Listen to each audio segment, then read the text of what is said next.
అందరికీ నమస్తే అండి. నా పేరు జ్యోత్స్నా ఈమని. ఇవాల్టి నుంచి నేను భగవద్గీతలో ప్రతి శ్లోకాన్ని చెప్పి దాని లిటరరీ మీనింగ్ అలాగే దాని నుంచి మనం ఏం నేర్చుకోవాలి అన్న విషయాలు చెప్తాను. ఇవాళ మొదటి అధ్యాయంతో మొదలు పెట్టుకుందాము. అర్జున విషాద యోగము. సో మొట్టమొదటి శ్లోకంతో మొదలు పెడదాము. ధృతరాష్ట్ర ఉవాచ ధర్మక్షేత్రే కురుక్షేత్రే సమవేతాయుయుత్సవః మామకాః పాండవాశ్చైవ కిమకుర్వత సంజయ.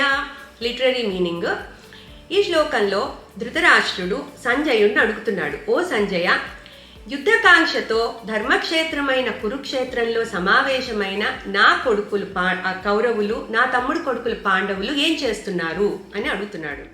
ఇప్పుడు ఏం తెలుసుకోవాలో చూద్దాం. ఈ శ్లోకము ధర్మము అనే వర్డ్తో మొదలవుతోంది.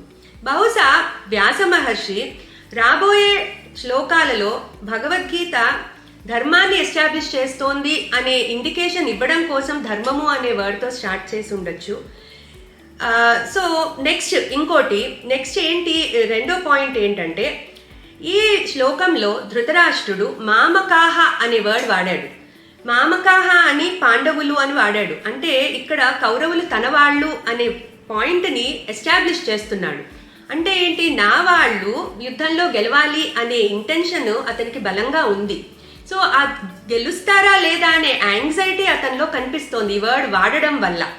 సో ఇక్కడ మనం అర్థం చేసుకోవాల్సింది ఏంటంటే, యాంగ్జైటీ ఎందుకు వస్తుంది ఎవరికైనా కూడా, మమకారం వల్ల వస్తుంది. సో మనం తెలుసుకోవాల్సింది, మమకారం వదులుకుంటే యాంగ్జైటీ కూడా తగ్గుతుంది.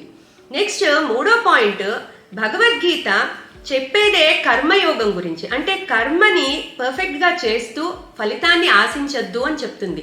ఆ పాయింట్కి వ్యతిరేకంగా ఇక్కడ ధృతరాష్ట్రుడు ఏ పని చేయట్లేదు కానీ ఫలితాన్ని ఆశిస్తున్నాడు.